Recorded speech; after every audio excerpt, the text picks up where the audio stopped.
Morning everyone, I'm back up at the storage. I've come to pick the caravan up. I'm taking it over to my brother's house as we're going to be fitting the motor mover today. I bought the motor mover from Towsure. It was probably one of the cheapest ones you could buy. It was £500, one of their own models, but when they've actually sent it, it is an emove motor mover, which retails around about £600, so I'm quite happy with that. It looks okay. So we're going to get over there. I'm going over to my brother's because it's a bigger driveway and he's got tons of tools in there, so we've got everything we possibly need. As I said previously, I'm no expert. I just wanted to video this just in case anybody else was thinking of doing the same job, to give them an idea of how not to do it. So stay tuned and we'll see what happens. So we've made it up to my brother's. I am laughing because whenever me and my brother get together, it's just a comedy of errors. He's actually stood in the corner pulling his pants down at me. We've got it on the driveway. What I'm going to do is I'm just going to show you through all the bits that came with the motor mover, and then we're going to go through the process of fitting it. Okay, so this is everything that comes with the mover. You've got the remote control, battery comes with it. This is the main control panel, and all the connections are at the bottom. As you can see, it's an emove. These are the brackets that keep the main frame of the mover in place. You get 4 of these brackets, and these are the brackets that clamp onto the chassis underneath the van. 20mm spacers, get 2 of those. That's for spacing the motor mover away from the wheels, so you've got 2 of them, one for either side. Got a manual, probably won't be needing that. These are the actual movers themselves. You see you've got 2 e-movers. This is the cut-off switch, which we're going to put inside near the battery box. It also comes with a fitting to put it on the outside of the caravan, but we're not going to use that because I really don't want to drill a hole in the side of the caravan, so we're going to put that within the battery box. It's got your actuation bar at the back that enables you to put the motor mover on from either side of the caravan. If you're too close to a caravan, you can change that and you can move it around on the other side. And that's the main beam that fits across underneath the caravan. So the first job we're going to do is actually get the front end of the caravan up into the air, then we can get underneath it. So let's go. So what I've done is I've just put the steadies down. I'm going to lift the jockey wheel up and then put something underneath it so I can get the jockey wheel higher to get the back end down and the front end up. So we've got the back end up now. To be safe, we're going to put some axle stands under the chassis to make sure it doesn't go anywhere, and then just lower it down onto the axle stands. We've got chocks under the jockey wheel at the front. We've got more braces underneath each corner steady, and we've also got some axle stands in there as well. The back legs are down so the caravan is completely secure before we go working underneath it. First job is to put these plates on the chassis, and everything that we're going to put on is just loose fitted at the moment until we centralise the main frame of the motor mover. So we're just going to go underneath and get these on. So the first job is to put these brackets on. I've just seated this one in place. It's not actually got any bolts in it. The 16mm bolts, you put a washer on, pass that through, and then a lock nut on washer and then lock nut on the other side.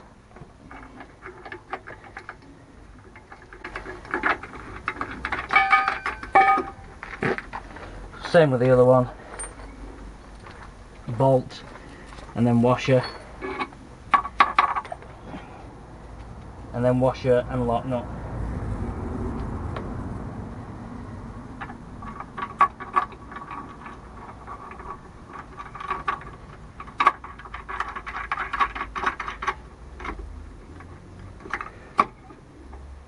Now these are done up just finger tight, because once we get the rest of the motor mover on, we need to move it up and down the chassis, enable us to get 20mm away from the wheels.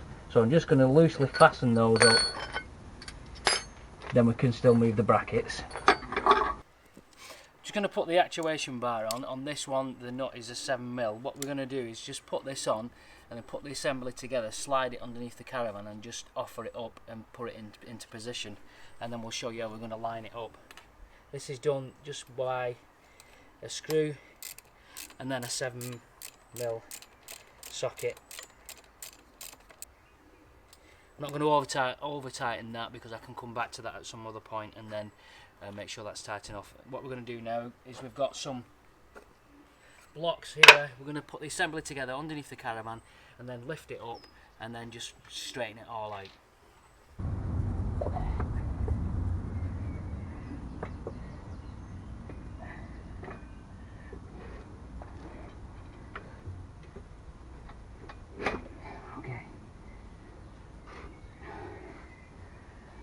So now we've got the basic assembly together, what we need to do now is raise it up so we can get these brackets on, which fit underneath here, which are going to hold the main assembly up to the Caravan. So this is the bracket that's going to fit on here, and the nuts, we're going to do diagonal nuts first. That's what it advises that we do.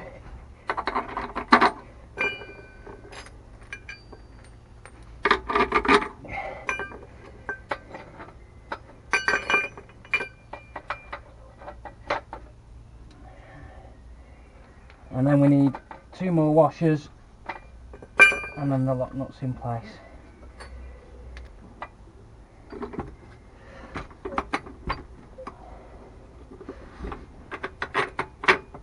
So that's that side up. We've just loosely put the bolts in, and then we're going to lift the other side up, and then we can manoeuvre it around to make sure that it's square. So what we've done there is we've just put a trolley jack in the middle just to make it a little bit easier to lift it up, and then we can get this the bolts in place and get the U brackets in place. This side we have just 2 bolts in, but we will put 4 in once we've moved it around. But it's going to say it's all just loose fit at the moment. So while it's up there, we'll just put the other 2 bolts in, loosely fitted, so we're able to move it around.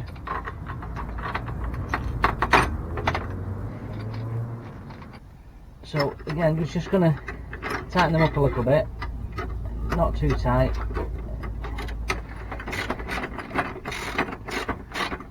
Because we do need to move it around.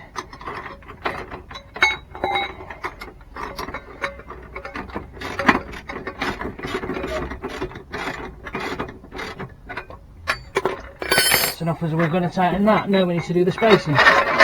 So with it all loosely fitted now, what we're going to do is we're going to put the 20mm spacer in and then slide the motor mover up to the wheel. What we've done is we're just going to, my brother's ingenious idea, we're going to wrap some tape around this, then we can tape it to the wheel, then it doesn't move. So that goes in here.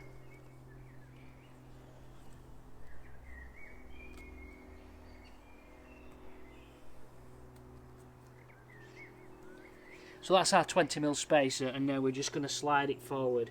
Okay? So as you can see, that's the spacer in there. We've got 20mm. We're going to just tighten everything up and make sure everything's centralised, and then hopefully that's the main bracket done. We've got it in place. We've got our 20mm spacer in there.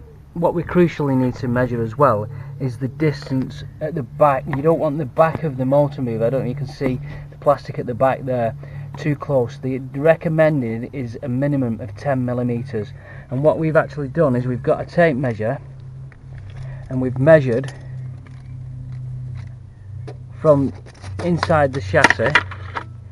We've measured from the chassis to the outer edge of the motor mover, and we're just under 8 inches, and we've made sure that's exactly the same on either side. And then what we can do is we can put the centre bar in the right place and then just tighten everything up. So underneath the Caravan, whether you can see the red line there, that's the main frame bar. That needs to be exactly in the middle of the Caravan. Now the handbrake, if you can see there, runs right down the centre of the Caravan. So what we're going to do is we're going to line it up with that and line the actuation bar up to make sure that's in the middle, and then just tighten everything up. First thing we're going to tighten is the main frame that's onto the chassis. We're going to tighten those up. Let's say the back ones, the diagonal ones, are 20 Newton meters, and the ones that are holding the actual bar in place are 40 Newton meters. So we're going to tighten those up first. We know this is in the right place, the motor mover, and then we're going to tighten the other 2 up.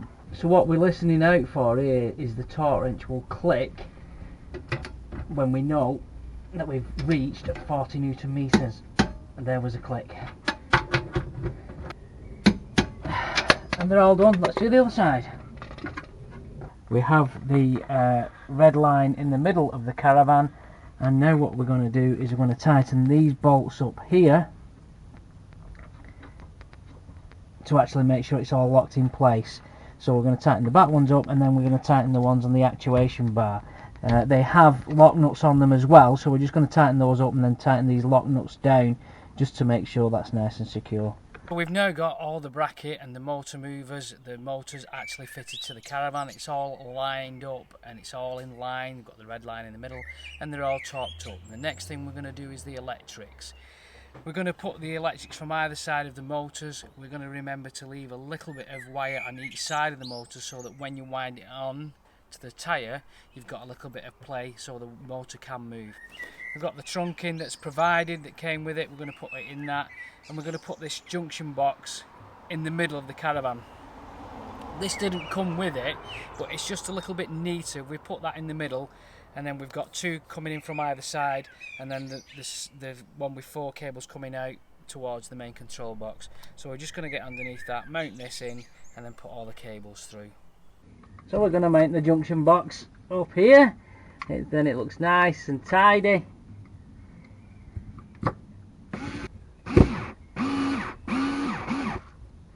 So that's nice and secure. That just took a second to get that on there.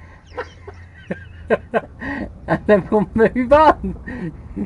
So we've got the conduit in, and we've got the cable ties in there. It fits it nice and bonny to the Caravan, and then into the junction box, and we're just going to do the other side now. We've now got both sides in the trunking, all fixed up nice and bonny into the junction box. We've got the 4 cables coming out now. They are colour coded, so you know which is which. I know it doesn't look like it, but one of the other ones you can see there has got a stripe on it. The other 2 have got stripes on it, meaning you know what's what. And then we're just going to route them down towards where you can see the spare wheel there. Just in front of that, that's where it drops down into the or drops up into the battery box there. So we've got the junction box in there, and we've got all the trunking. I don't know if you can see, it goes back there. It's all nice and bonny. That's a really good job, I think. Now we're on to the wiring. So what we've done with the trunking as well is we've cable tied it in there, so the cables are not going to be rubbing on the Alco chassis, so we're not going to get any wearing on the cable. And also we've just left a little bit of cable there for them winding onto them when we wind the motors onto the tyres. We're inside the van, underneath the bed, and this is where we're going to mount the main control unit. If you look on the control unit here, it's got 1 and 2, which is the left hand side as I'm looking at, and 3 and 4, which is the right. That's positive and negative. And then that's your main feed out, which goes to your battery, your positive and your negative. It's got 3 lights on the top. Blue tells you it's live, and there's different warnings that can flash on there. It's also got an aerial inside here as well.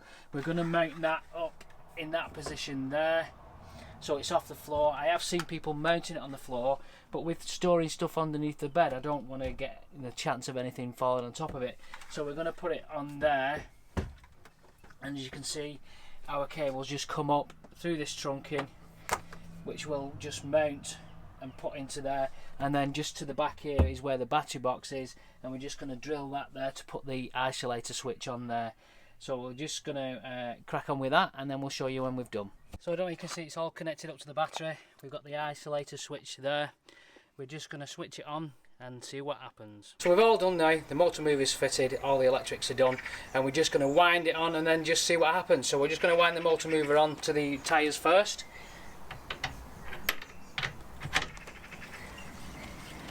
We need to make sure that it's the arrow that you can see here is into the green. It's quite a bit of resistance, but it's well into the green.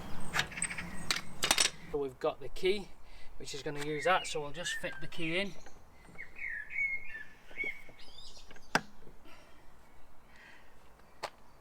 So that's the key fitted in, and that stays in there as a safety precaution, and then we'll start to move it. So the motor mover switched on. This is the remote control. It's got some indicator lights at the bottom to tell you whether the battery's fully charged or low end battery power. At the side there is a switch. We're going to switch that on. You see it beeps. I've just heard it to click on in the Caravan, so that's a good sign. And then we're going to try and move it. You see on the actual remote control, it tells you where the front of the Caravan is, and you can move it forwards, backwards and side to side. If you press the 2 corner buttons, it will actually rotate as well. So let's have a go.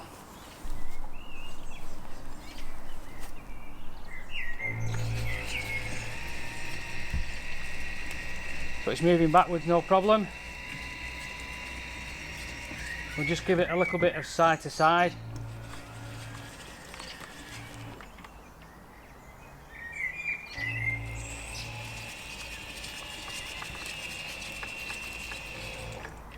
And back the other way.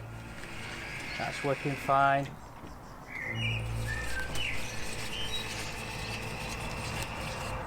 And then forward.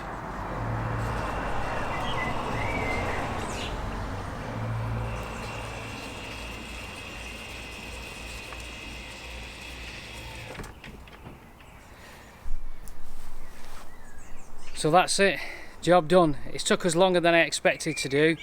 It's probably took us about 4 or 5 hours. That's possibly been through changing around camera angles and looking at that, but also we realised that we needed to slightly adjust the actual full bracket of the motor mover. So we're all done, everything looks okay. We're going to go out now and have a few beers and something to eat. Thank you very much for watching. Please hit like and subscribe, and I will see you very soon with some more videos. Bye bye.